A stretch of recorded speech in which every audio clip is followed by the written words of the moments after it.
नमस्कार दोस्तों, स्वागत है आपका हमारे YouTube channel your legal rights में। मैं हूं एडवोकेट विष्णु चौधरी। दोस्तों, अगर आपने हमारा चैनल सब्सक्राइब नहीं किया है तो आप हमारे चैनल को सब्सक्राइब जरूर करें और बेल आइकन को जरूर प्रेस करें।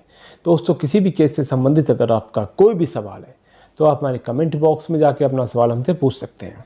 दोस्तों, आज हम बात करेंगे कि गन लाइसेंस, जो हथियार हम घर में रखना चाहें अपनी सुरक्षा के लिए, आर्म्स वेपन का लाइसेंस हम कैसे अप्लाई करेंगे। दोस्तों, हर राज्य का प्रोसेस अलग अलग हो सकता है। 90% सेम प्रोसेस रहता है, 10% ऊपर नीचे हो सकता है प्रोसेस के मामले में। सबसे पहला जो काम है आर्म लाइसेंस बनवाने के लिए वो है दस्तावेज, यानी आपके सारे दस्तावेज पूरे होने चाहिए। सबसे पहला हमें काम क्या करना है, देखिए पहला तो एक फॉर्म है। ये आर्म लाइसेंस का फॉर्म है जो 11 पेज का है। इसमें कंडीशन है 1 2 3, अपने जो कुछ हमें बनती है नहीं बनती वो हमें फुलफिल करनी है।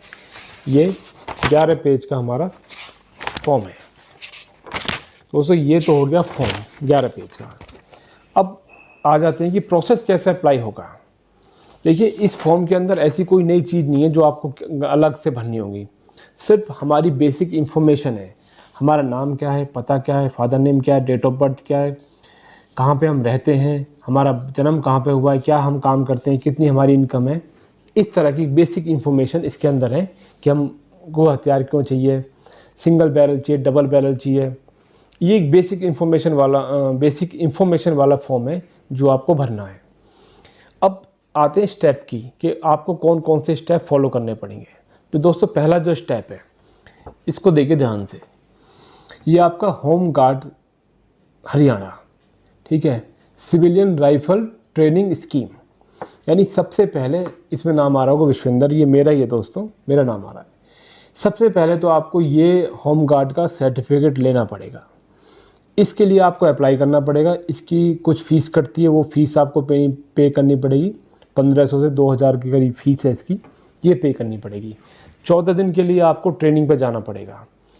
14 दिन की ट्रेनिंग करनी पड़ेगी, तब ये आपको एक सर्टिफिकेट इशू होगा। अगर ये आपके पास नहीं है तो आप ये फॉर्म भी नहीं मिलेगा आपको। पहले फिजिकली फॉर्म जो मिलता था, बिना होम गार्ड के सर्टिफिकेट के आपको गन का लाइसेंस का फॉर्म भी नहीं देंगे। पहले के सर्टिफिकेट देगा, फॉर्म भी ख़राब तब करवाते थे जब ये लाइसेंस आपके पास हो, ट्रेनिंग सर्टिफिकेट आपके पास हो। इसके लिए आपको म्यूनसिपल कॉर्पोरेशन फरीदाबाद के अंदर इसका डिपार्टमेंट होता है। सभी पूरे हरियाणा के अंदर कहीं भी आप MCF के अंदर चले जाइए, जो भी डिस्ट्रिक्ट के अंदर जो नगर निगम का ऑफिस होता है, वहाँ पर ये ट्रेनिंग दी जाती है। तो सबसे पहले तो आप पे कोई कागज़ हो या ना हो, ये आपको चाहिए कि आप वहाँ जाके खड़े भी हो सको। फिर दूसरा जो सर्टिफिकेट है वो क्या है, दूसरा है दोस्तों मेडिकल सर्टिफिकेट, यानी वो आपका जो डिस्ट्रिक्ट के अंदर जो गवर्नमेंट हॉस्पिटल है वहाँ से आपको मिलेगा। फॉर्म इसके अंदर भी है, लेकिन वहाँ आपको अलग से एक फॉर्म लेना पड़ेगा जो बेसिक चलता है, कॉमन फॉर्म। उस पर जो 3-4 डॉक्टरों के जो ऑथराइज़ करेंगे आपको फिजिकली फिट के लिए, वो वहाँ आपको गवर्नमेंट हॉस्पिटल से मिलेगा। अब तीसरा पॉइंट क्या है दोस्तों, पुलिस वेरिफिकेशन। एक पुलिस कमिश्नर ऑफिस के अंदर एक वेरिफिकेशन डेस्क होता है, वहाँ पे कुछ फ़ीस कटानी होगी आपको, वो आपकी वेरिफिकेशन करके देंगे। वो सर्टिफिकेट भी आपको चाहिए, यानी तीसरा सर्टिफिकेट हो। चौथा क्या चाहिए, डोमिसाइल, यानी आप उस राज्य के रहने वाले परमानेंट स्थायी नागरिक हैं, एक निवासी हैं, उसके लिए आपको डोमिसाइल चाहिए, यानी रिहायशी प्रमाण पत्र।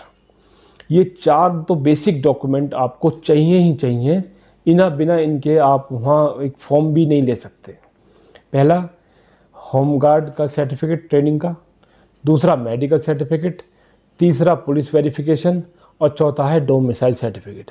ये जब 4 डॉक्यूमेंट होंगे आपके पास तब आपको जाके फॉर्म मिलेगा।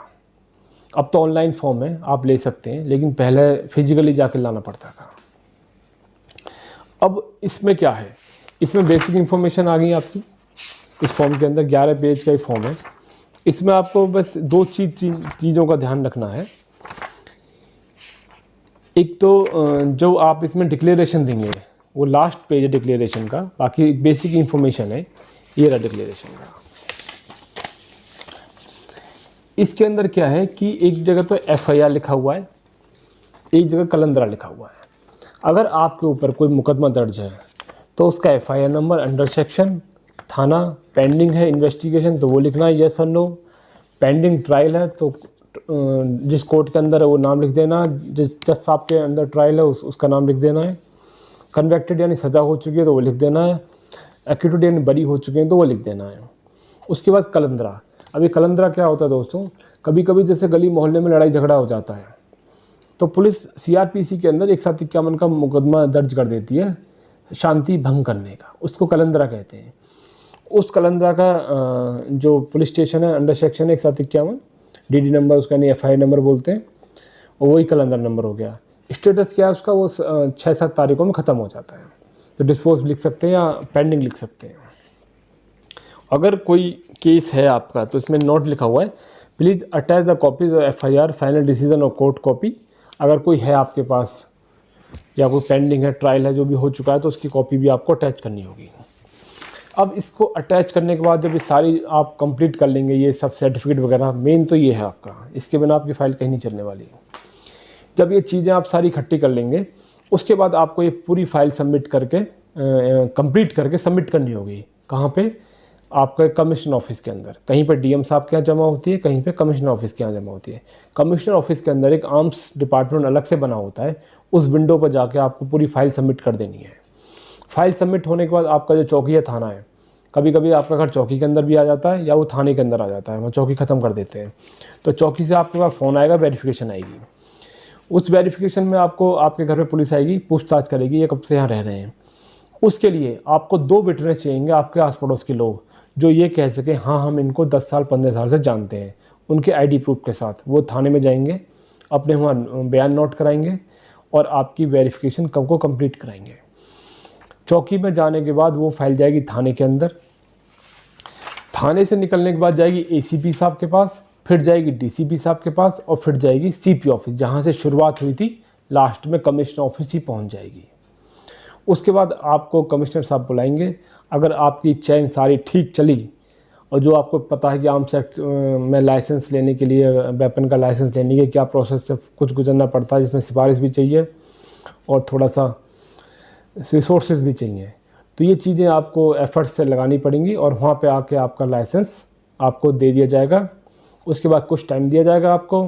ऑर्डिनेंस जो हमारी सरकारी कंपनियाँ, फैक्ट्रियाँ हैं जो गन बनाती हैं, कानपुर में भी है, कलकत्ता के अंदर भी हैं, वहाँ पे आपको DD भेज के अपनी गन बुक करनी होगी। उसका जो लाइसेंस है वो आपके जो आर्म्स की बुक होगा, जो लाइसेंस होगा उस पर वो चढ़ जाएगा, वो नंबर जो गन का होगा।